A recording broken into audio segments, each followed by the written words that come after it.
Good morning. A lot of you already know, and some of you don't, but I'm very open about sharing my story.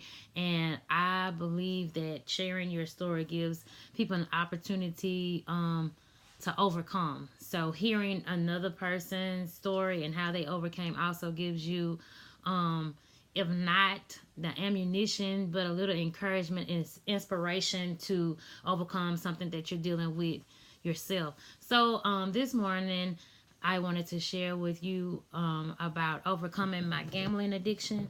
It'll be 8 years. Well, it is 8 years. It'll be 9 years, January 30th, that I have been sober from an addiction of gambling. And the only way that I was able to do that was by being honest with myself and where I was at the time. And I had to be open to receive help. And I didn't get it right the first time. I didn't get it right several times after it. But eventually it stuck because I had to learn, first of all, how to trust God, and God had to show me that it was possible for me to be able to overcome this addiction. So I had to hit rock bottom. And as much as my family and friends wanted this for me, I had to want it for myself. But when I finally got to that place in my life that I was finally ready and willing to accept the help that was given to me, I had to do some things um, that, for me, I had to do some things that was unconventional for everybody else. But my problem was unconventional, so I had to do unconventional things in order to deal with it. First, I want to talk about putting up fences. I had to put up several fences, and even now, I still have a lot of fences up. But that's to keep me guarded. It tells you in the Bible to guard your heart. And so, because that was such a big deal, or such a heart issue, a core issue for me, I had to put things in place to keep it guarded.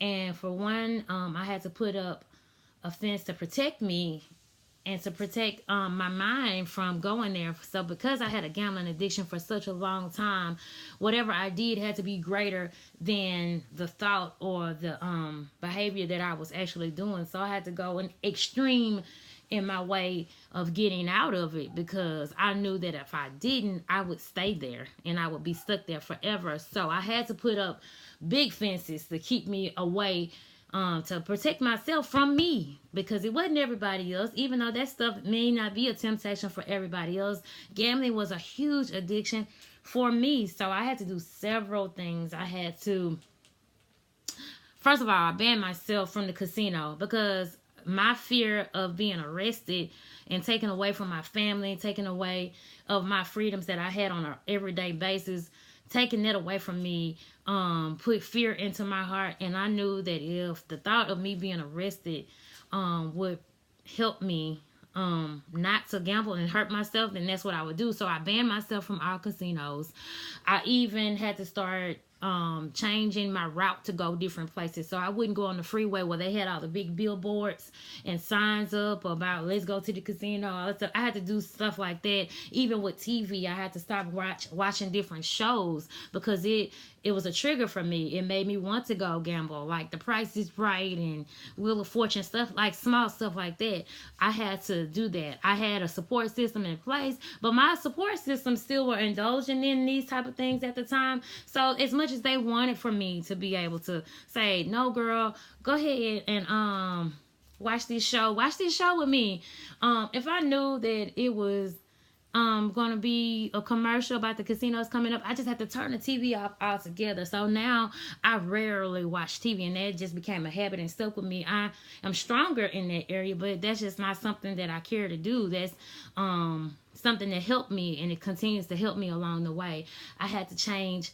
When people would talk about casinos and how they hit a lick and all this other stuff, okay, that's cool, but I can't indulge in that right now. And even to this day, people talk about casinos and stuff like that all the time, about, girl, you can just go park in the parking lot. No, that's my protection for myself. You can just go eat the buffet. No, that's a protection for myself. And because I have that boundary, I banned myself from casinos. casino. It helped to me to be stronger. So I can't even entertain it. And that may seem silly to you. And I lost opportunities to indulge in certain things because it was at a casino. They've had, they have all the some major events at the casinos. They have a nice convention area. They might have nice ballrooms and stuff like that. So that stuff I don't go to. I miss out on that. But I'm cool with it because guess what? I'm still sober. So thank you God for that.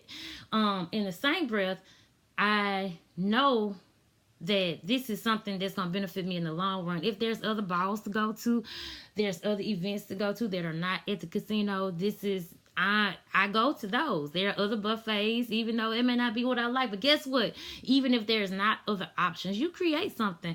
I have been putting my wrist to work in the kitchen like never before because at the casino, they may have the buffet and all this other stuff. Now I know how to make it for myself, and I can create it for my family. And it's a good feeling. That's a great feeling of achievement, knowing that I kill 2 birds with 1 stone. So it feels good. And also, I wanted to tell you, you have to expect opposition no matter what you're facing, especially with this. And the biggest opposition that you're going to have is your mind.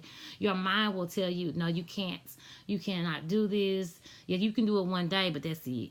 That's about all of it. But the thing is, what keeps me focused and what keeps me maintaining my sobriety after all this time is knowing that what God started in me, He will finish.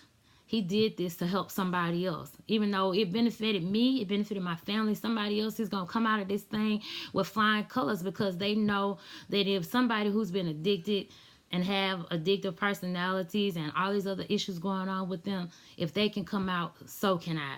So I pray that y'all are blessed. Put up those fences. I got so many fences right now. It's like a maze. And it is amazing the fact that I have all these boundaries set up in place, that I am still here in my right mind. I'm still moving and doing the things that God wants me to do. And nobody coming in or out unless you come through God. So put those things in place, guard your heart, and take care of yourself. But God bless you.